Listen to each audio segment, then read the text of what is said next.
Hi everyone, I'm Harv, Ian Harvey, founder of Collective Intelligence, and this is Stuff That Matters Now.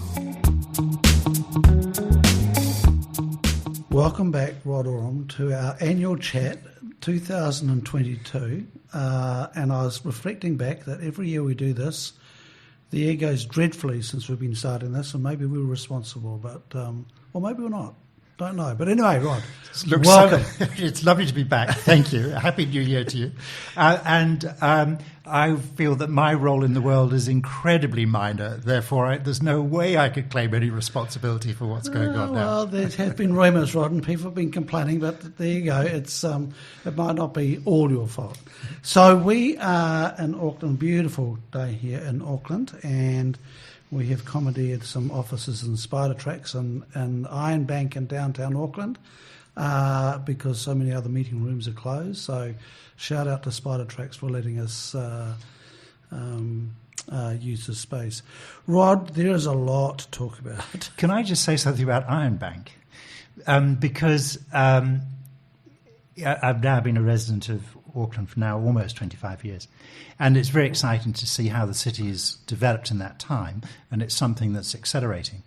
But for the longest time, nothing was happening, and particularly in terms of innovative new buildings, both in terms of style and purpose, but also the sustainability of those buildings. And Iron Bank was one of the first, and it was very exciting when that was built. It must be going back at least 10 or 12 years now. And the developer did a very fine job on it. And it's lovely to see how it's aging well. You know, the iron plates are rusting as they're designed to do, but they're also developing a bit of a mossy patina in one or two places. Right. So it's not just about the building materials, but it's about the way there's a connection made between K Road on the front and the small street behind. I think it's called Cross Street. And but just the whole style of the building, I thought it was a real breakthrough building, and it's lovely to see it aging well. And I think Spider Tracks, they've been in here for a little while and seem to be pretty happy here. And they got two sides of the corridors here, and yeah, it seems they've shifted offices lots of times before, and they seem to be pretty settled here. So it's obviously working. Yeah, that's actually a really important testament that when people feel comfortable and at home in a building, and plenty of buildings aren't like that. So that's a fine accolade for the building. So Rod, we're going to start. We've got our usual list. We're going to start looking at the year ahead.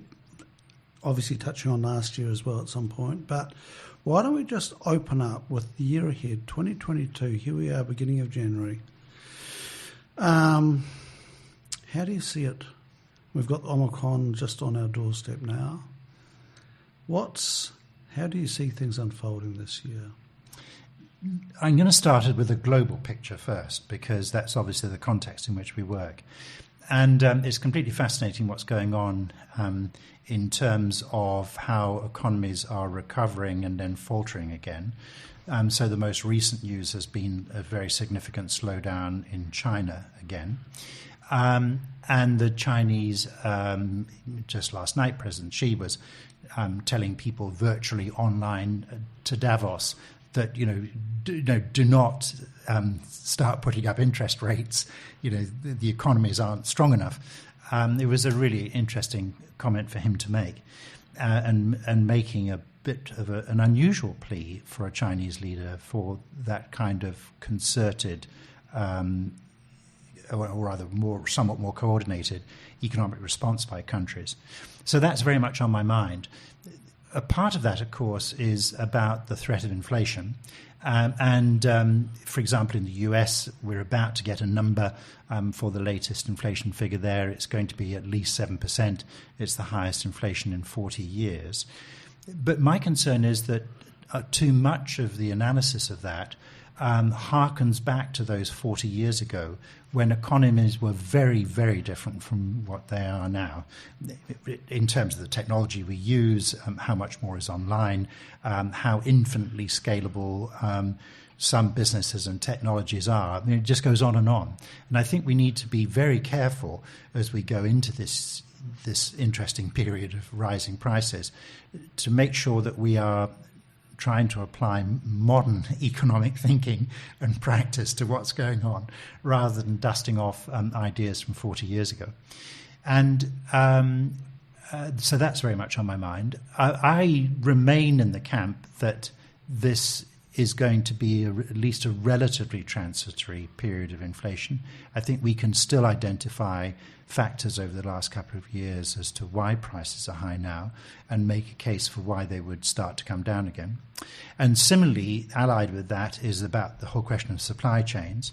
And again, the sort of composite index that are going around, and there's a new analysis out by the Federal Reserve Bank of New York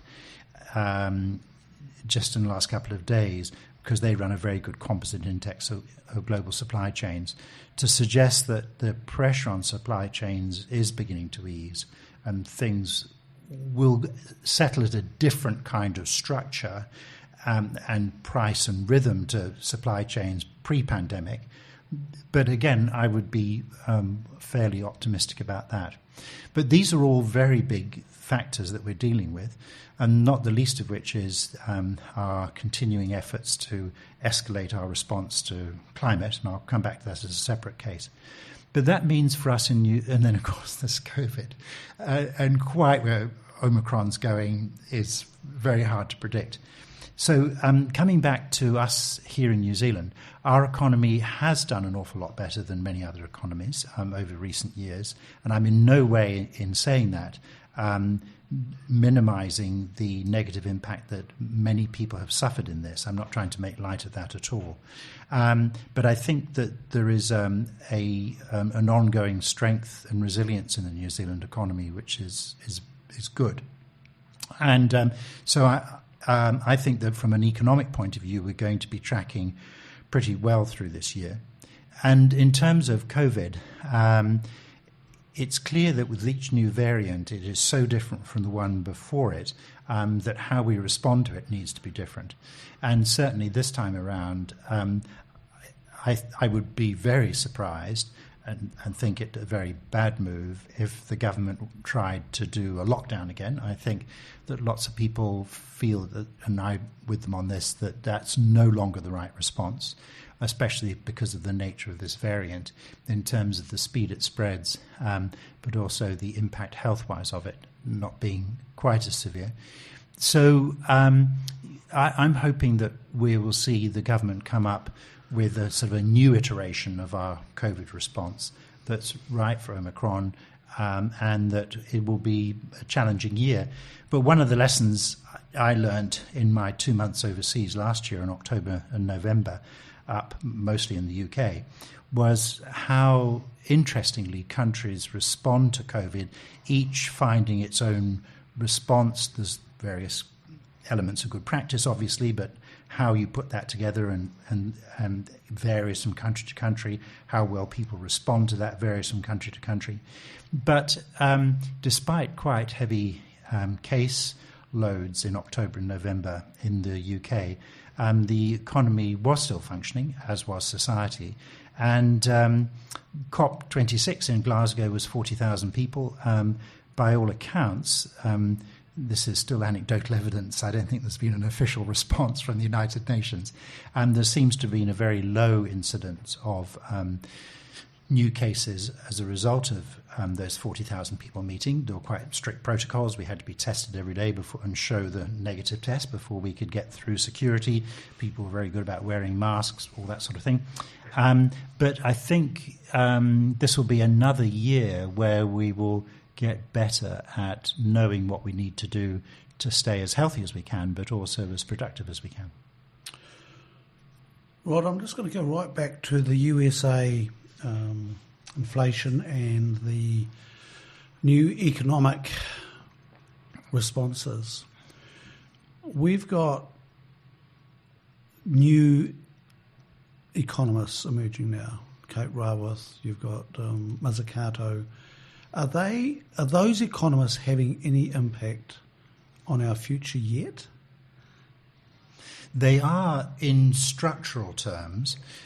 So both Kate and Mariana are very influential and are building strong networks. But the way they're working is very much on economic organization and structure rather than on financial systems and monetary policy and fiscal policy and the like. And so much of interest rates is and the policy around them is driven by fiscal and monetary policy. And whilst we've seen huge change in that, starting with central banks' response to the global financial crisis, 2007, 8 and 9 in particular, and then again with the pandemic, where we saw these vast quantities of money creation, of monetary easing, that central banks are thinking differently. But the economists that I'm most interested in, the ones who are thinking about the future structure of economies and how they're organized, and that's where those economists I'm most interested are. And I feel there's not yet enough new economic thinking around monetary systems and financial systems. And I'd like to see more on that. I'm very struck, for example, by how very, very fast traditional banking is breaking down. And they've seen this coming for a long time, but it's now getting very dramatic in terms of, on one hand, I noticed this just today, Kiwi Bank offering for life, zero fees for your Visa card and for your checking account. So, well, okay, that's good. How does that work? And very low interest rates, although, of course, there's a nice little gap between what they're charging you for interest and what they're paying you for interest. And they're scrambling to reinvent what they do, knowing that fintech is breathing down their... Well, it's not just breathing down their neck, it's gobbling up their businesses at a fast rate. They're on the room. Yeah, absolutely. Yeah. And they still, as hard as those institutional banks are trying to respond culturally in other ways, that it's just kind of beyond them. So I find this completely fascinating, and I have no idea where all this is going. No, look, and Rod, it's not on our list today, but I am intrigued with the rise of Web3 and how crypto is just gathering pace and changing and morphing and being reapplied. And apparently in the Philippines, their cryptocurrency they use up there is larger than their traditional currency. And that's because the Filipinos do not trust their own banking systems and so forth, and they've developed their own cryptocurrency. I think it's called SOP or something. I could be totally wrong there, but this is in response to a banking system they don't like. And there are podcasts out there now called Bankless, and it's all couched in this Web3 era, and it's gathering momentum, and this wave is not going to go away. No. And yeah, it's going to be fascinating. I just said to somebody this morning, it'll be interesting to see if there are any banks left in 10 years' time, and if they are, what do they look like? And anyway, that's a whole different topic. Going through, so the supply chain, you think that is starting to sort itself out, right? That it's starting to adjust to new circumstances. Yep. And one of the factors that I'm most interested in, and I hasten to add, like so many subjects, I never follow an individual subject in anywhere near enough detail as I need to feel really that I'm offering something new and interesting and worthwhile on a subject. But one of the factors that I'm interested in is how much shipping is still laid up, and yet how freight rates are so high, and why more capacity hasn't come back into the market. Obviously, one of the reasons is that there is a great deal of uncertainty around how consistent demand would be, i.e. more lockdowns, more economic disruption and all the rest. But that's been one of the slight puzzles for me, is why these high freight rates haven't brought more capacity back into the market. So that would be one of the things I would be keeping an eye on. And then the inflation. China is sending messages at the moment that they are not ready for higher inflation, and interest rates, and that they need help in keeping that in check. Yes, it was couched, I think, rather more in terms of let's have a good collective response to this rather than we need help. But it was very interesting that it's a significant shift for them, I think, both in tone but in terms of arguing for somewhat more. It's not so much a coordinated response. It hasn't gone that far, but being rather more aware and tuned into what was going on elsewhere in the world, and wanting to make sure that the response out there was one that also reflected the circumstances in China. And you made the comment before, Rod, about Omicron is unpredictable. From where I sit, it looks really bloody predictable, in that when it takes hold here, at some point it's going to run rife. Oh yes, at that level, absolutely. I think it will spread fast. We've got a lot going for us, not the least of which are very high vaccination rates compared with pretty much any other country. But that being vaccinated, even sort of the booster shot, doesn't let you off the hook entirely. But no, it's rather more in terms of how it might morph as a variant, right. But also what proportion of people who succumb to it here end up needing hospitalisation, and therefore what the impact is on our medical services. I think is the thing that worries me, or concerns me the most.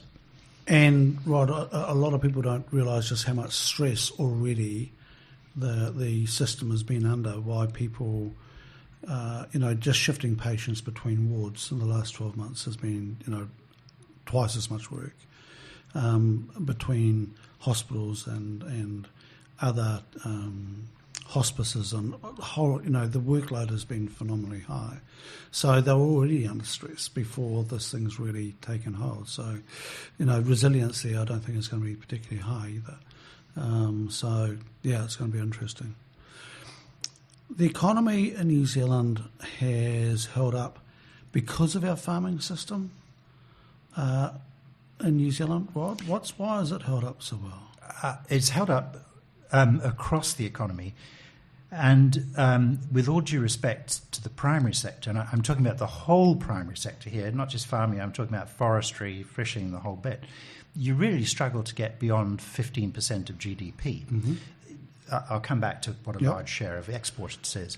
But in terms of as a proportion of economic activity, it is small. So, or maybe put it another way, there's a lot more else to the economy. Yep. And so our good performance across the economy has been very broadly based. So we've obviously got a very good outcome in the construction sector. I mean, it's extraordinary how much construction activity there is here in Auckland these days, for example, but across the service sector too.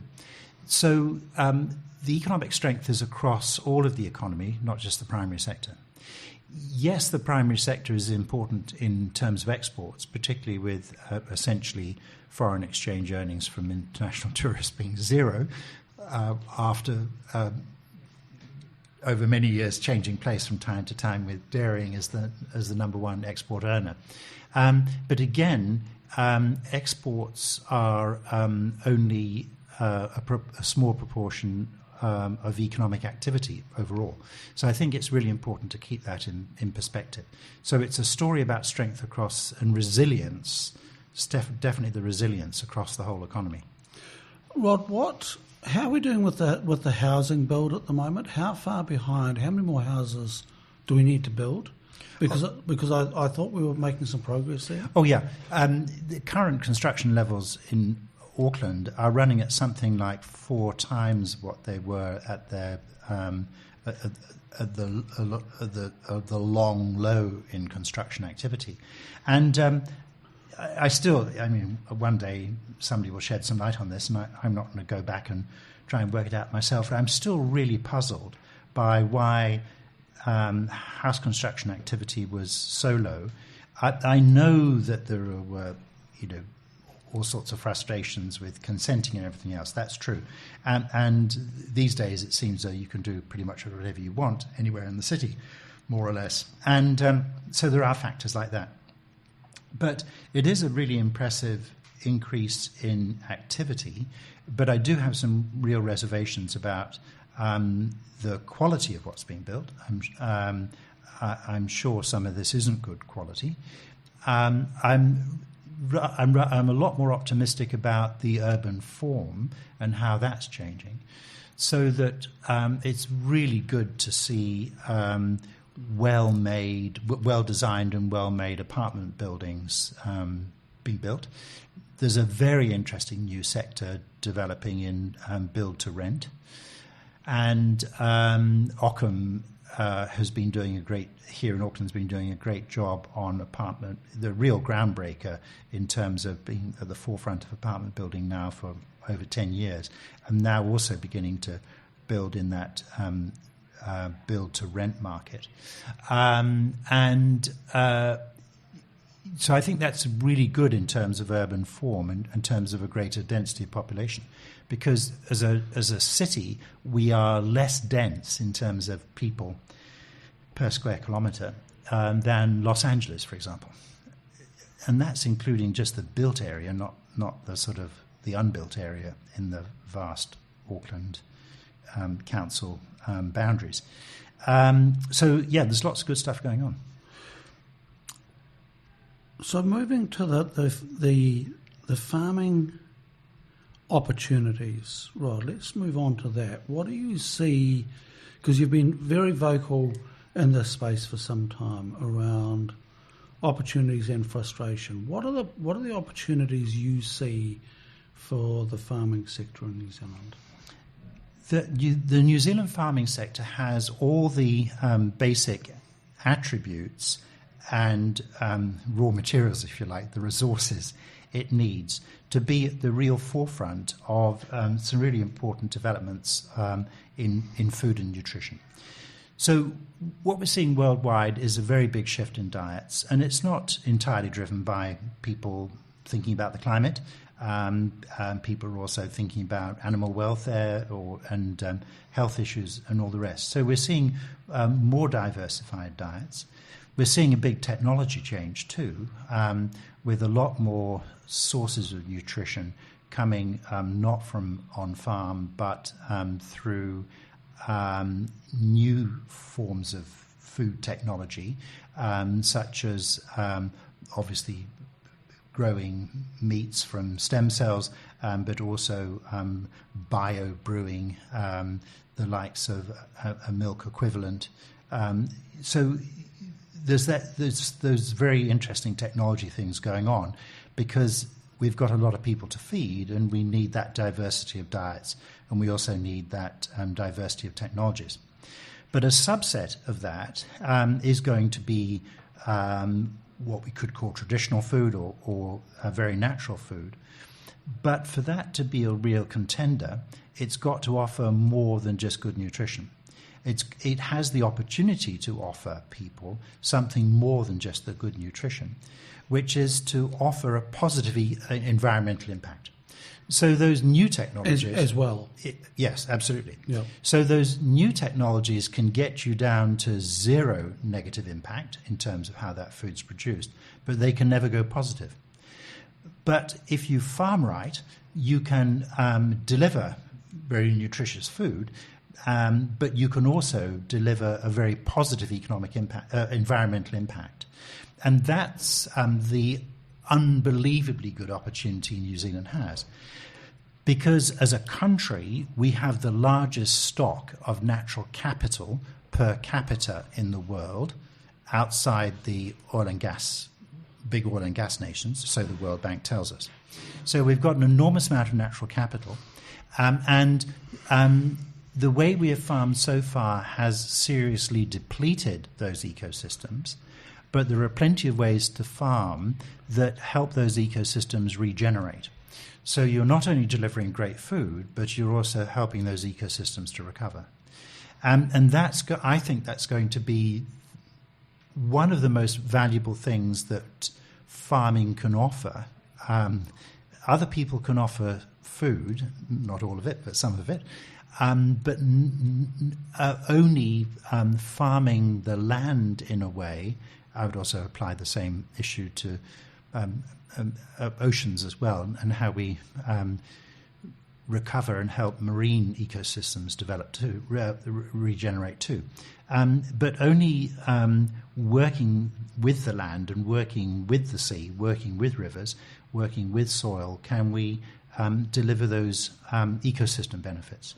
And globally, our global ecosystems, literally our life support systems, are in a very, very parlous state in terms of biodiversity loss, denuding and devaluing of landscape and soils and the rest, and of water. And therefore, the fantastic opportunity for us is to be at the real forefront of that. Now, the current view in farming is that we're already the lowest in terms of greenhouse gas emissions or amongst the lowest in terms of per kilogram of meat or per kilogram of milk solids. And I think the attitude is, therefore, that we are the best, and therefore we don't have to do very much because it's up to other people to catch up with us. But it completely misses what the big shift is, which is that people aren't trying to catch up with us, with our degraded soils and our degraded water. They're going off in a different direction, which is about that restoration, that regeneration. So I plain don't understand why the mindset of farming and farming leaders in this country is refusing to understand that the best business opportunity they'll ever have is staring at them in the face, but they're determined to keep doing what they're doing, rather than getting on with the job of and they say, well, it's too hard. This is very, very difficult. We need a lot more science. We need methane inhibitors or vaccines. So, no, you don't. There's lots of farmers here in New Zealand. There's lots of farmers elsewhere in the world who are already doing lots. So, for example, at COP26 in Glasgow, there was a lot of emphasis on ecosystems and restoration, obviously not just reductions in, not just in mitigation of greenhouse gases. And the most important decision overall was the global methane pledge, to have a 30% reduction in methane by 2030. And leading food producers, I offer Nestlé as an example, the world's largest food producer, will deliver a 50% reduction in its greenhouse gas emissions across its entire supply chain, including the farmers who supply it, by 2030, and be carbon neutral with minimal offsets by 2050. And so, for example, I was talking to the head of sustainability for Nestlé for the UK and Ireland, who was telling me that a co-op in Scotland, just north of Glasgow in Ayrshire, had reduced its methane emissions by 25% over the last few years, just by changing some farming practices. New science is needed, but there's a lot of existing science and knowledge ready to move. Here in New Zealand, Fonterra is refusing to set a goal for reducing methane, but Synlait has committed to a 30% reduction by 2030 and is on its current track, is going to get there by 2028. So if Synlait can do it, why can't Fonterra, is the simple question that needs to be answered. One of those is a B Corp and the other one's not. Yeah. And I chucked that in there because all of that stuff is just infused. We've just recertified as a B Corp, and the environmental standards there have lifted significantly since we first certified. So it's about taking those issues seriously rather than just giving them lip service. Absolutely. And I would love to see some farms in New Zealand become B Corps and actually put their toe in the water and see where they came out. Rod, just two questions. Going back to farming can produce what they need to produce and have a positive impact on the environment. Are there any other industries that can do that? Yes, there are, but it takes a bigger leap. So that's where we get into concepts of the bioeconomy, for example, where and circular economy principles, where we are making sure that everything we take from nature, we're actually only borrowing from nature and returning to nature, but also making sure that the raw materials, the essential elements that we use, are biological and they can be returned. So that's why things like bioplastics are so interesting, for example. So potentially you can see how industries can significantly change the way they think about things and the way they work along concepts like that. So, for example, BMW has got a very interesting pilot car or project car, which has an awful lot of biomaterials in it and is far more recyclable, but in a far more natural way than taking plastics made from from oil or gas, from fossil fuels, and then trying to do something with that plastic afterwards. So there's a lot of thought there's a lot of science going on in all this. And that's really where we've got to get to that stage, because that's the only way, as we head towards 10 billion people, that we're going to be able to live a reasonable life on this planet by using different resources in different ways to make sure we have enough without constantly devaluing the natural stock that's out there. So the answer is yes. Now, can you make a plane that way? No. But there was a fascinating example I used to use in presentations about 6 or 8 years ago, and it was a concept of how planes, large parts of planes could be made from sort of biomaterials like that. I'm not sure I want to try them on something flying at 10,000 meters at sort of 800 or 900 kilometers an hour. But first steps first. Yeah. A few little light planes hopping around would be a good start. The point behind the question, though, is that agriculture has got a huge opportunity over and above most other large industries. Yes. Yeah. So, how do you describe the leadership within the farming sector in New Zealand at the moment?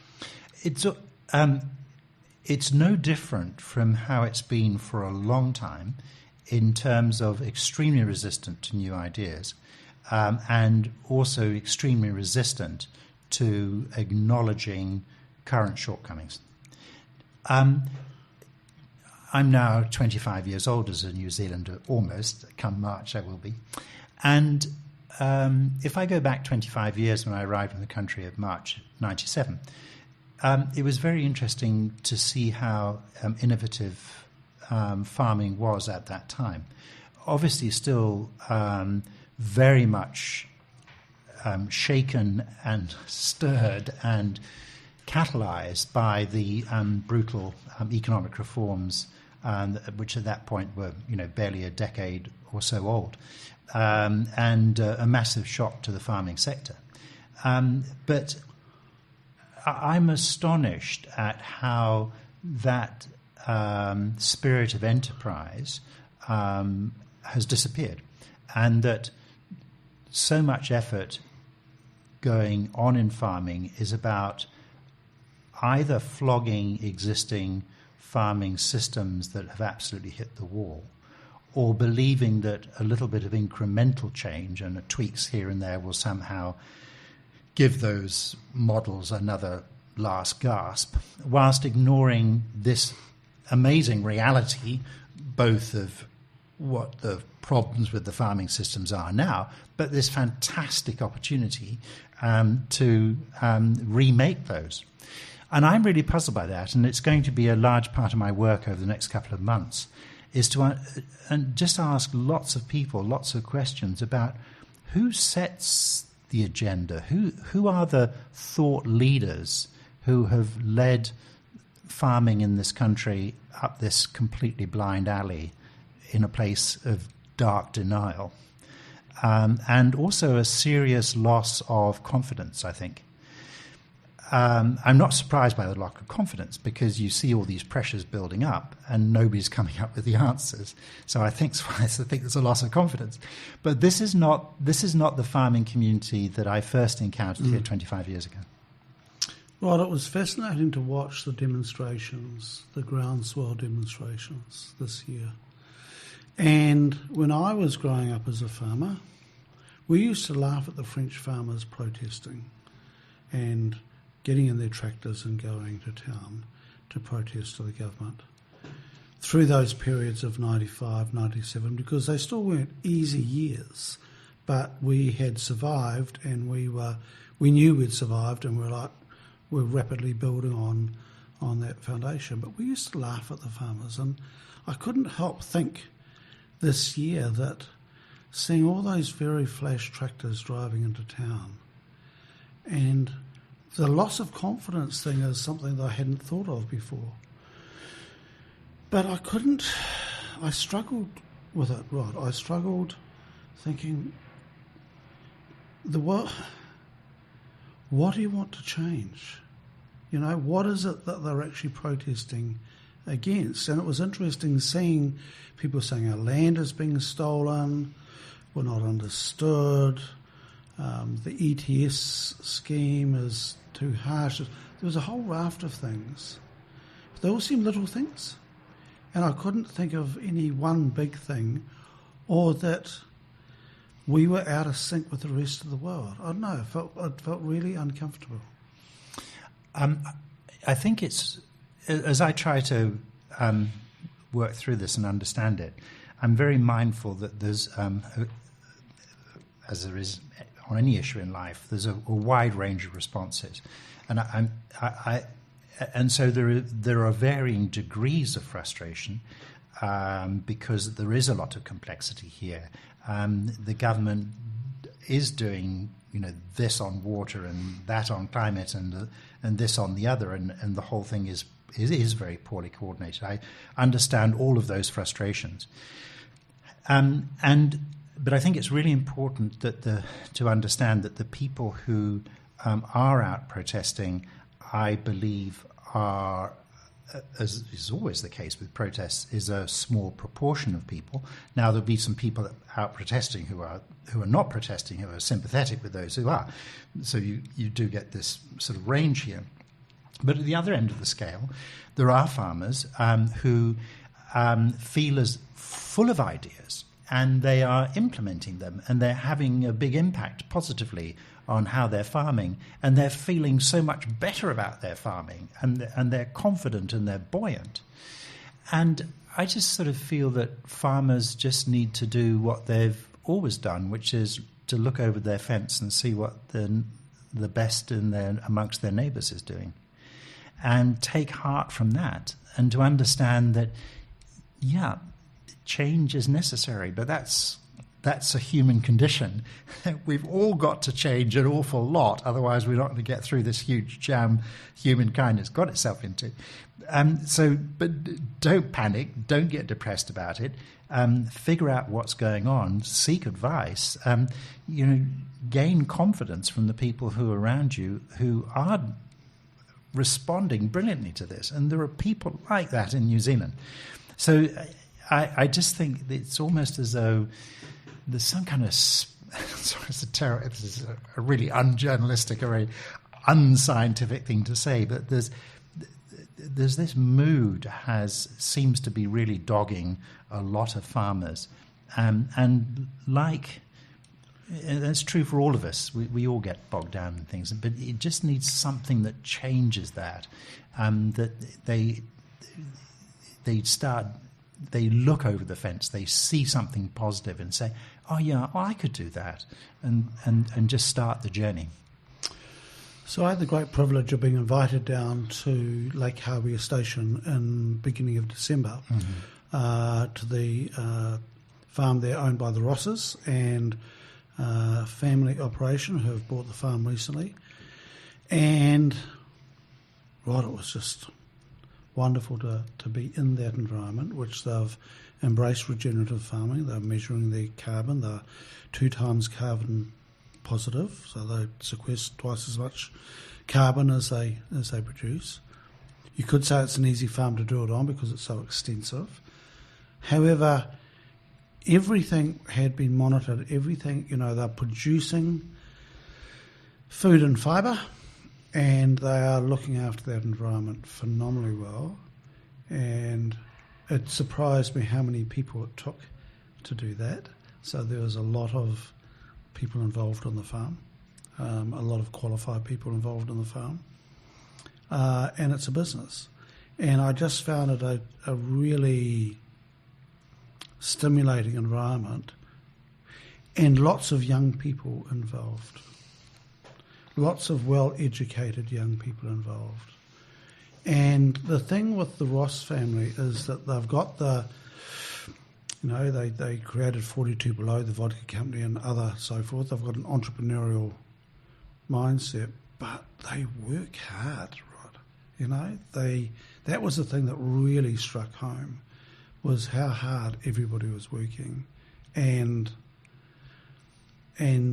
really challenging environment. That was the other thing, is they argued like hell with each other, which was, and testing each other, and had different views and talked about the arguments they had.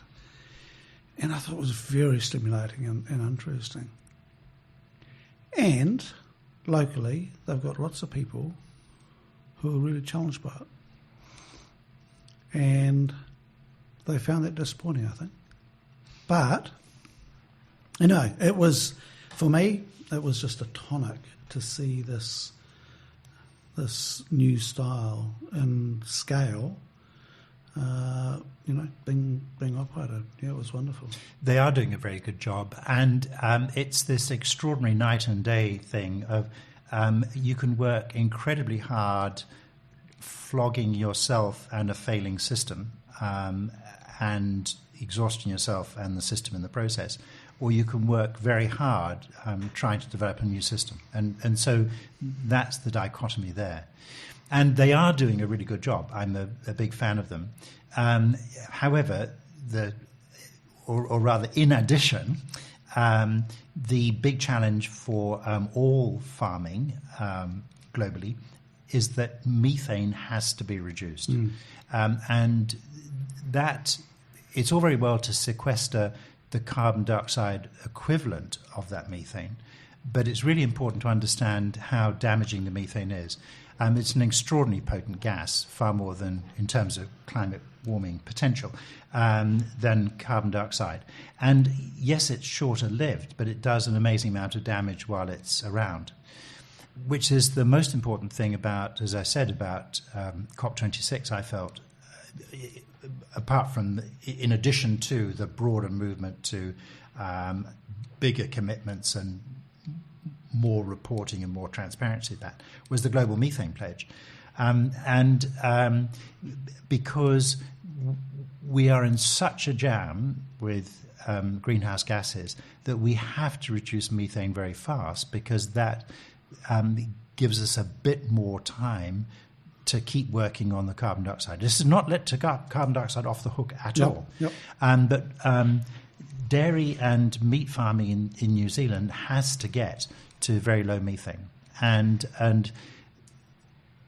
not just ideally, essentially in very natural ways, which is why I'm very cautious about inhibitors in vaccines, because I don't think you can go out to the world and say, oh, we've got this wonderfully natural food, or actually the cows have had a big shot of some vaccine that, and you say, oh, okay, so we're not sure we want a vaccine for COVID, therefore I'm not sure I want milk from a cow that's had some kind of vaccine. It's complicated. Let's keep this as natural as possible. And Rod, does the regenerative systems, does that have an impact on methane?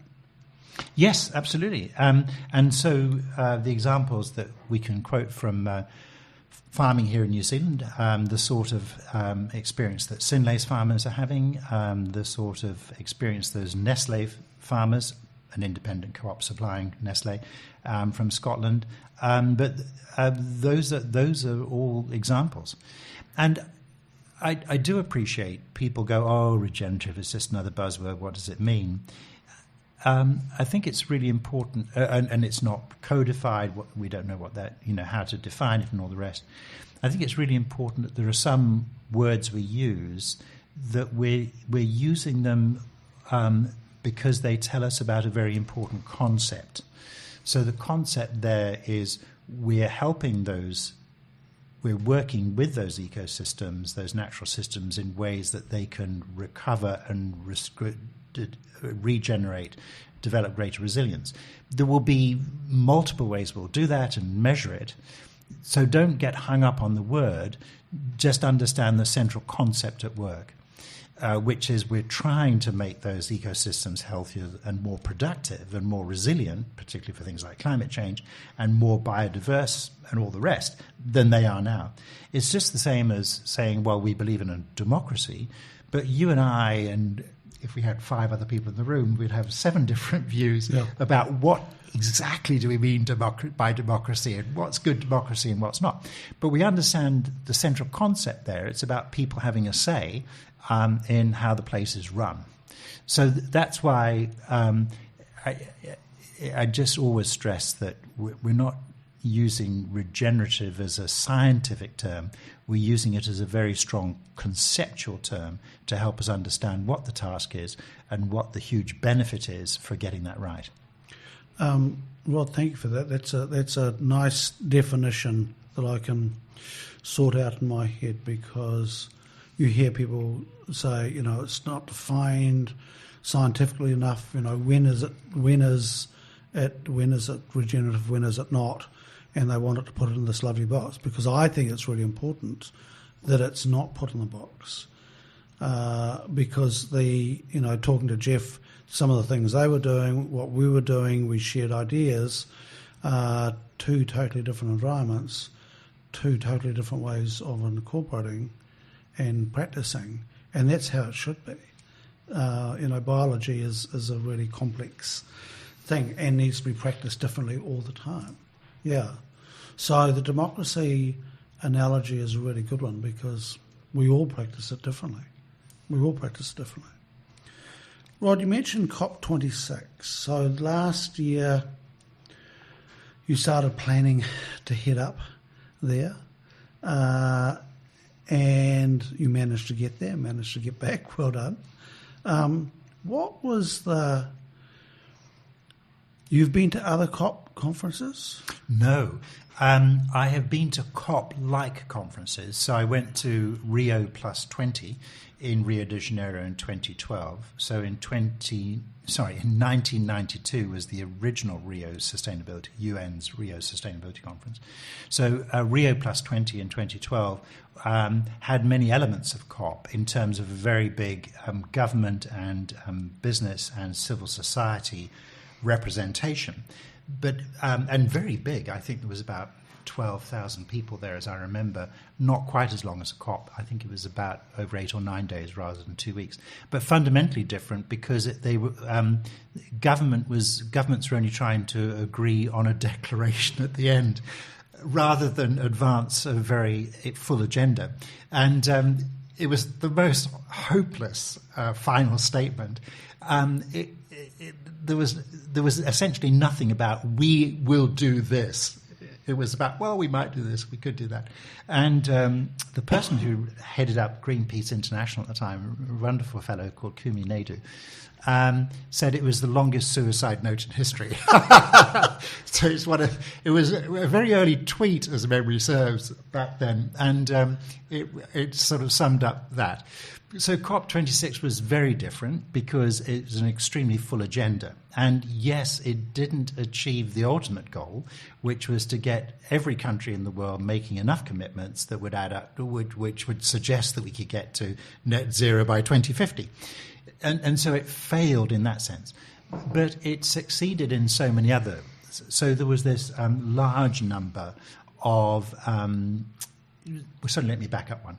What you saw there was this interplay between government and business and civil society that it is often contentious and fraught and at loggerheads, but still being able to reach agreements, sign up to commitments and declarations of various kinds, progress agendas. And indeed, there was quite a significant uplift in each country's, in aggregate, each country's nationally determined contribution to emissions reductions. Still not enough. But also crucially was put in place was, for example, a reporting mechanism. And that was work that New Zealand has led. So this is the Paris Rulebook. This is on the transparency rules. The very wonderful, long-serving member of MFAT, Helen Plume, has been leading that, a civil servant, had been leading that work globally. And then when it gets to COP, and they're trying to advance that work in negotiations, the UN pairs up a politician from a developing country, typically with one from a developing country, to lead that stream. And so our climate minister, James Shaw, was paired with the environment minister for Barbuda and, sorry, I'm going to struggle on the rest of the name of the small Caribbean nation. And they landed that transparency framework. It's been under negotiation since Paris in 2015, and New Zealand was very involved, playing the classic role that we do in international fora like that. You know, we're a small country, but we don't have a hidden agenda. We're just sort of trying to be good, constructive global citizens. We don't have any weight to throw around. We're just trying to bring people together on subjects, and yet we can also be creative in trying to help work out how to do this. So that was an important thing that was landed, along with work on carbon markets, which Shaw had chaired at the previous two COPs. And apparently he'd said that he'd pleaded with the UN, look, I'm very happy to help if you want me to help, but can you give me another work stream rather than, which I quite understand. So give me another work stream. Right. Look, I've done carbon markets for two COPs. Anyway, that got landed too. So there was all these things going on, but for me it was about the people. There were 40,000 people there, and I felt that everybody I talked to had, to varying degrees, these three amazing qualities. They were deeply, deeply committed about and steely-eyed about what the issues were and what needs to be done. Secondly, they were very creative about what the solutions were to that, and unfailing in their determination to get something done despite all their roadblocks.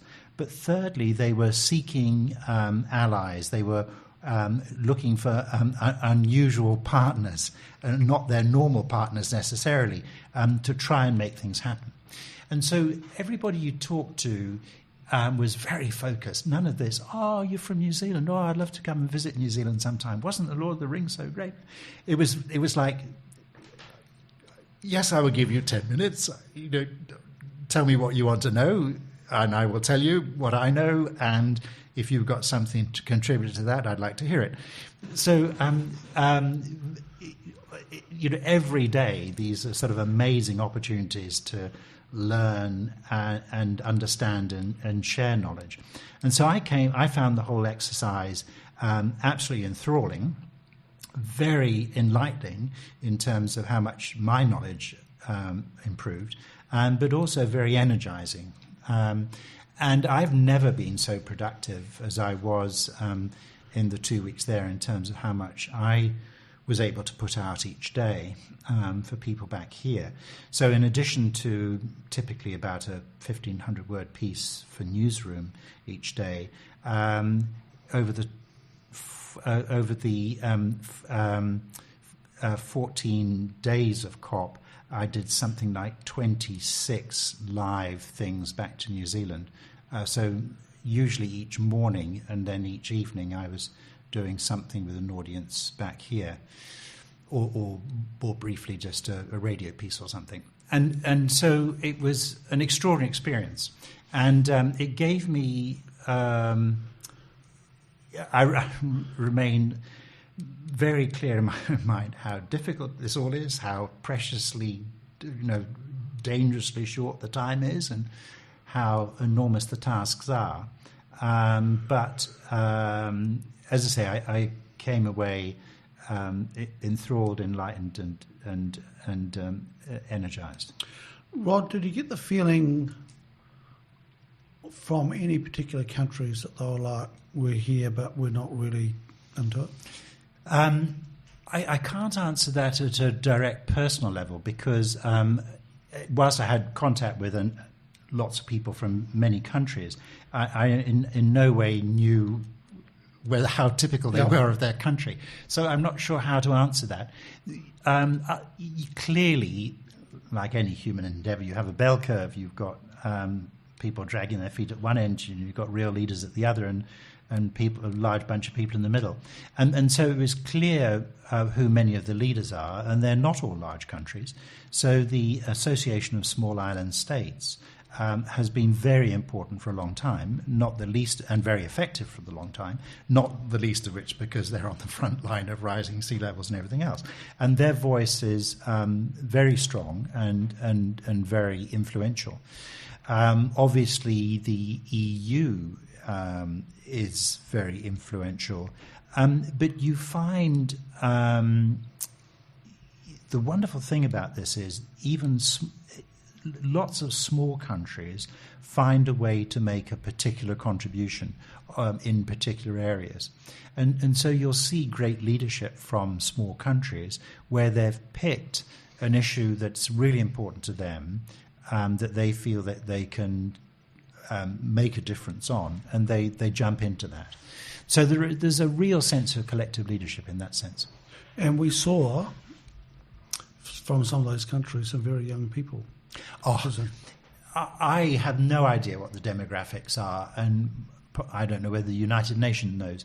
But my sense was this is totally unscientific. The median age of people there was under 40. Very interestingly, and I had been talking to some of the UN staff people who were sitting in negotiation sessions.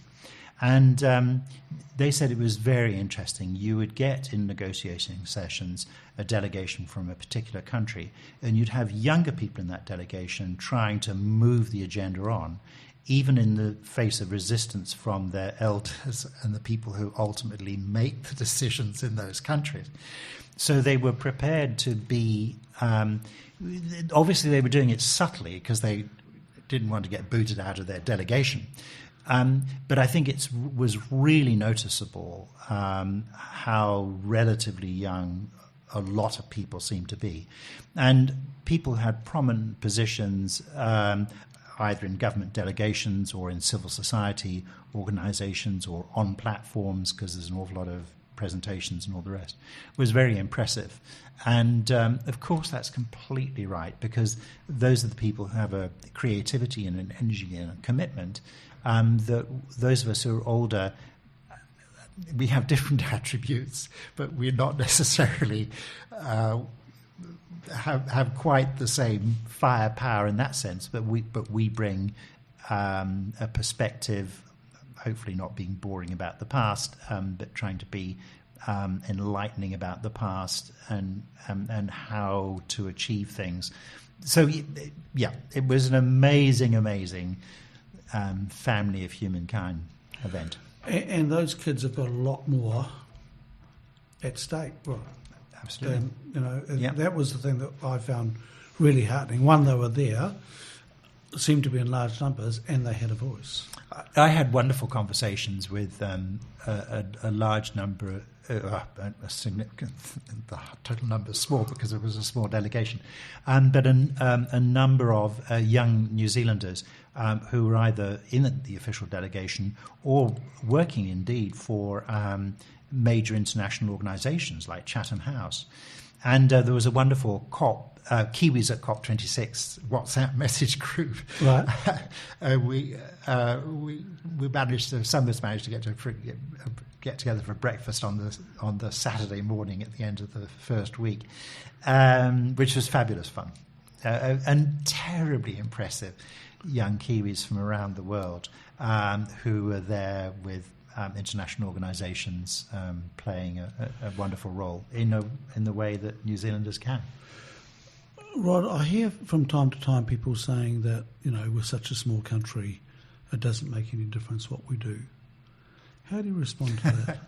Well, I think that's complete nonsense for all sorts of reasons. So if you band together all the countries that are the same size for us, we add up to about 20% of emissions. So not only do we all have an individual responsibility, but as our countries, we do too. But secondly, we're looking for creativity and diversity of ideas that can come at us from different cultures, different experiences, different economies, different societies. And therefore, the ability for somebody from a small country or the chance for somebody from a small country saying something really interesting and useful that does change the debate is actually quite high. We need that diversity of views. And that's what we do from small countries. That's what New Zealand does in these negotiations, in the WTO, in the United Nations, and not just at COP. What did we not do well there as a nation? Turn up. It was extremely disappointing that I identified only 2 New Zealand business people who were there, and I and I could well have missed people who are active in business here in New Zealand. Sorry, I would add a third person. I have 3 people. Oh no, fair enough. That third person I'm identifying was only a fringe delegate, not a full delegate. So very disappointing that more people from business weren't there. Very disappointing that the Prime Minister wasn't there. And yes, there were some complexities around MIQ, but the government made it clear late in the piece, obviously, that if you were going to go, say, from business, there would be a place in MIQ for you. Because it's disappointing because it's such an extraordinary learning experience. And beaming some stuff in online, live, doesn't, expose you to enough, or indeed get your message across. So that was the biggest disappointment. But also, and we're not alone in this, we as a country make various declarations, but we're still hopelessly adrift of actually doing enough to actually operationalize any of that, let alone, well, actually first steps, deciding what we're going to do and then operationalize it. And, lots of other countries are like that too. So this is an incredibly important year for us because the government will produce its our emissions reduction plan at the end of May. And it is ours. It's not the government's. The government has responsibility for delivering it, but it's based on what we've all said to the government that we want to happen, we can do. So there's been some pretty good input from business on that. And so this is a really important year for us. And I think a lot of people would have benefited from being at COP to understand the global context in which all this is unfolding and how dramatically it impacts their sector, their individual business here in New Zealand. And there is no substitute for being there. It's as simple as that. No, being in the room is always super important. And if anybody's in any doubt about that, ask David Benatar from the White House, from the warehouse, who was there, and David Rouse from Carbon Click, who was there. And they would love to talk to you about that. And so it was great fun. I don't mean fun frivolously, having some good conversations with both of them there. From the thing that puzzled me with us, there was an announcement there, I think, that we were going to invest $5 billion offsetting our carbon emissions in another country or offshore. That's exactly what the strategy is. It's clear from all the work that the Climate Change Commission has done and its proposals to the government, and the government's already conceded that emissions reduction particularly over this next decade or out to 2030, will be far short of what we need to do. And therefore we will be investing in mitigation in other countries. Now, a whole bunch of issues arise from that. Yes, it's true that mitigation anywhere in the world is beneficial, and therefore if we're failing to do it here and we invest in somebody else doing it, well, we still get the carbon reduction. But what we're not doing is advancing our own technology, our own business models, our own understanding of what we're doing. And we can perhaps do that for a little while we're trying to catch up. But I see nothing from business or government at large to say that we are really committed to that. And so I've got a real concern that we're going to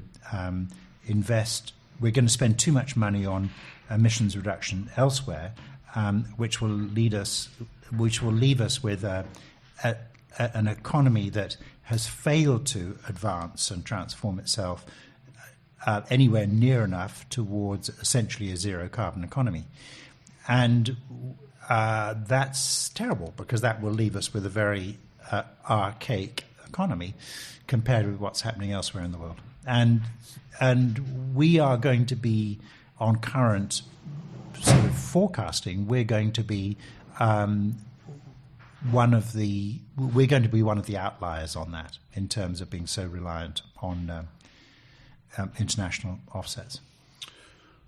Rod, was there a country there that you thought these guys have really got their act together, that came across where their government were onto it?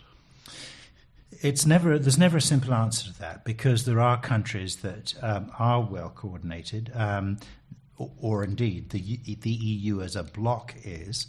Now, separately from the EU, the UK is in many respects. So it's got a very good climate change committee, equivalent to our commission, that's been at work since 2008, which is very skilled, very experienced, and very thoughtful, very clear and very direct. And there is an awful lot of very positive things happening in the UK. But there is still a lot of conflict within the UK government. So the Chancellor of the Exchequer is an old neoliberal who's not really interested in all this kind of stuff. So there's huge conflicts between Treasury and the Department of Industry, Innovation, I forget the long title it's got, which is largely responsible for policy around that. So the UK is way ahead of us, but still doesn't have its act together. There are various Scandinavian countries that are better at this than others. Finland and Sweden are very good. Norway is in many respects, except that it's milking its oil and gas industry for all it's worth. So I can't. It's impossible to give them full marks. They are not seriously transitioning to a fossil fuel-free future. And even though they've got very fast on that with cars, I was just looking at some data the other day that in the last quarter of 2021, only about 6% of new car sales in Norway were fossil fuel cars. Remarkable. But the economy still got a very big oil and gas sector. So, anyway. So nobody's perfect. But there are a number of countries that are further advanced than we are. For 2022, Rod, what are the 2 or 3 big things that you'd want to see this country achieve? The biggest would just be a change of mindset. A change of mindset from saying this is incredibly difficult and this is very hard, yes, we're trying to do something about it, to actually a low or zero carbon economy and all the technology change and economic change and everything else and all the new investment that represents is this fantastically exciting opportunity. We're into it. That would be the thing that would be wonderful if we made some progress on that. And yes, that particularly applies to farming, but it actually applies across the whole economy. So, for example, the electricity sector. I know that I think they want to get to 100% renewable eventually. And yes, it's complicated because the government is spending a lot of money trying to work out whether Lake Onslow's pumped hydro storage is a good idea down in the South Island.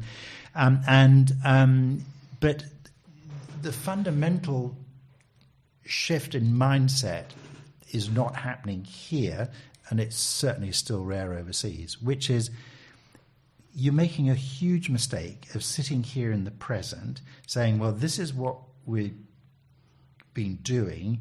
Yes, we understand this is what we've got to achieve, i.e. carbon zero economy by 2050. And we actually don't know how to do that. Rather than sort of standing in the future and saying, yes, this is what we're going to do, and you backcast to where you are today, because backcasting from that future helps you see far more clearly what those pathways are than sitting here in the present trying to forecast the future, because you tend to forecast along the line you're on. Yes. Which I think is a real problem. And to me, the most exciting companies in the world, and countries, are the ones that say, actually, we don't know all the answers at all how to do this, but this is the commitment we're making. So I keep using them as an example because they're very pertinent to us. Nestle says, we're going to reduce our emissions by 50% by 2030. We're working on plans how to do that. We actually don't know how to do it, but that's a commitment. And until you commit to things you don't know how to do, you won't focus on them enough, you won't be creative enough, you won't invest enough, you won't be determined enough to get that job done. You will sit there going, well, we could do a bit of this, and maybe when we get there we'll be able to commit to this, and it's not going to work. It's not going to deliver what we've got to have in the very short time frame we've got left. Well, that was a magnificent speech, right there.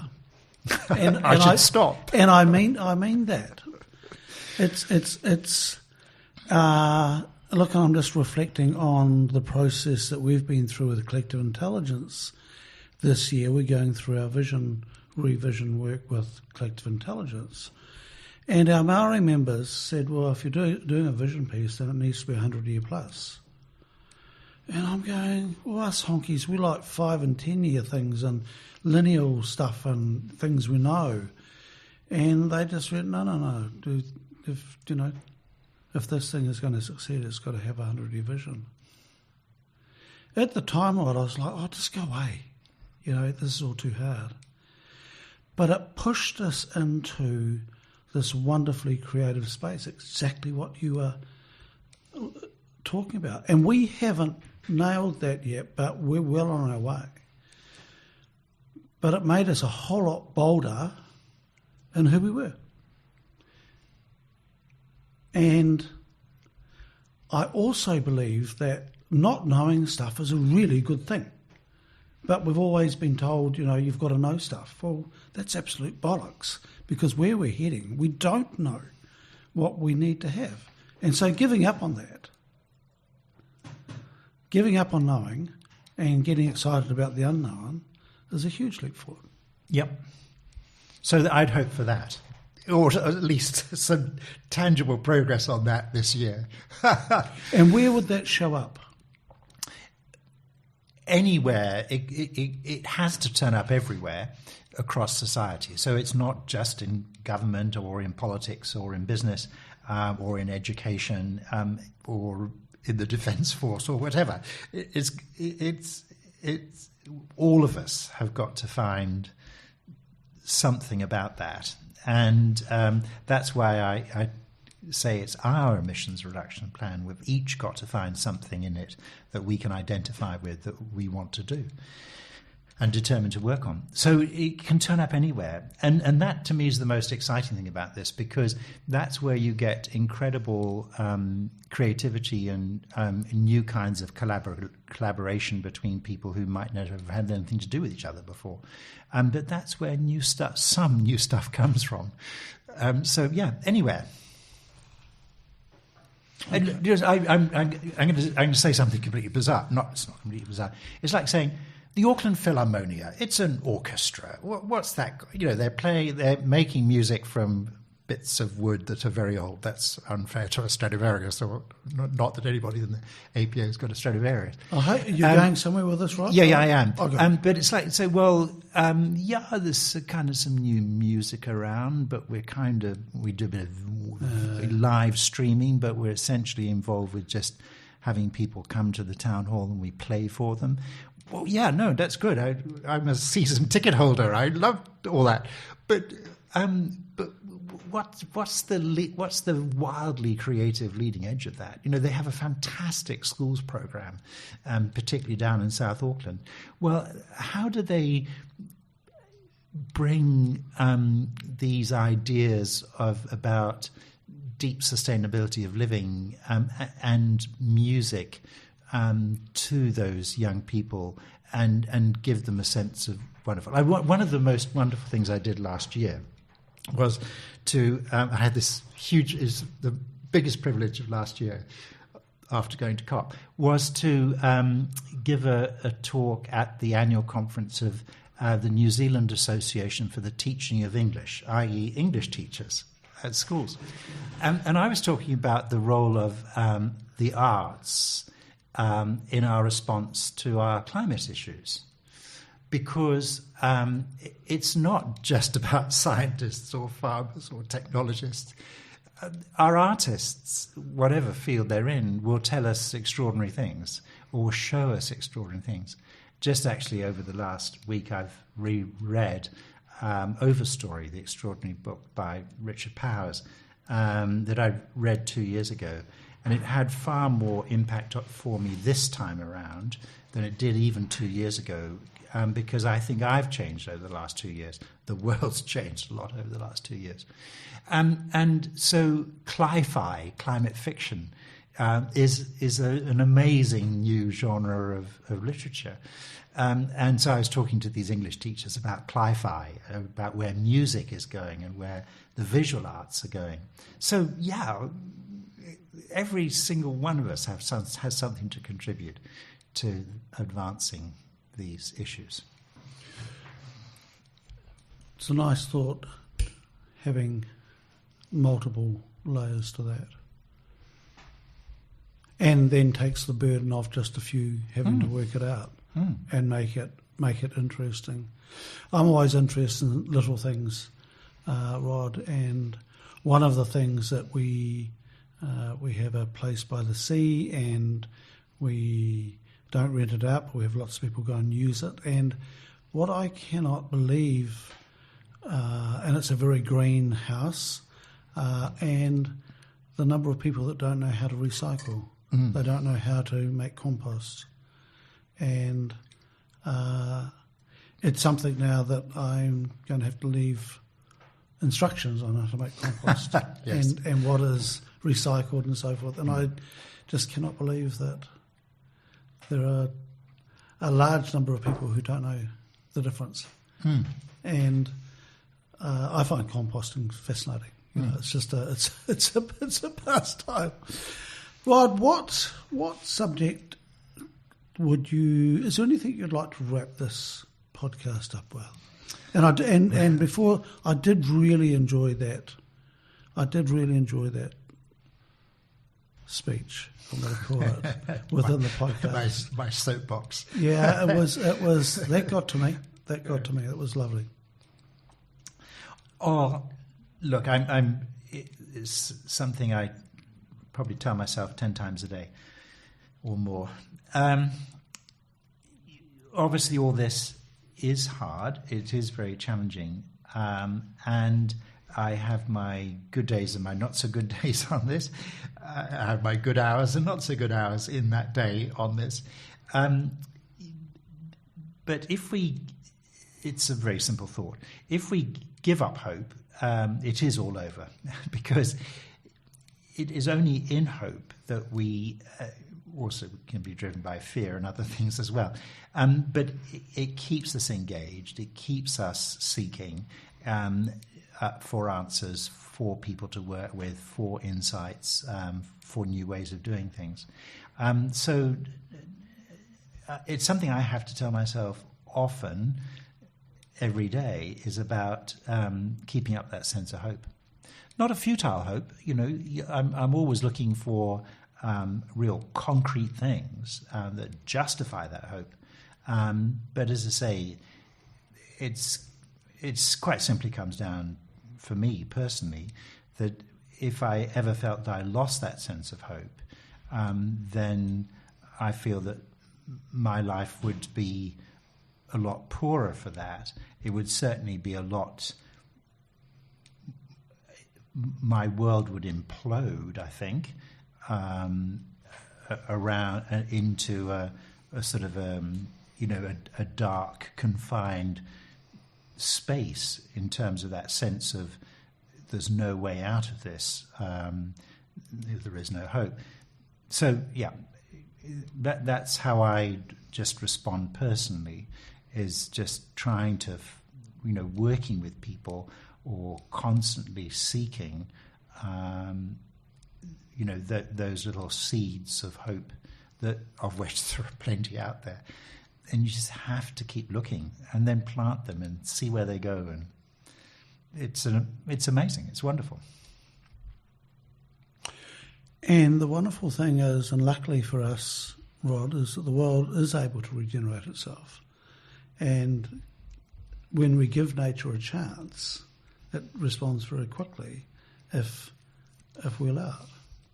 Yes, and we can take some comfort. Sorry, this is going to be a bizarre way to end the conversation.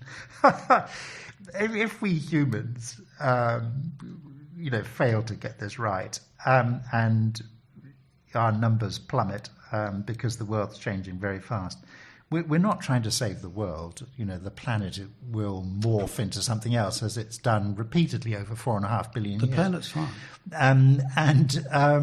So we can take some comfort that we might not still be around. Sorry, I'm not sure what comfort this is. But we were a mere blip. There is an amazing app called Deep Time, which is a timed walk. And so I think it's 14 kilometres, a kilometre for every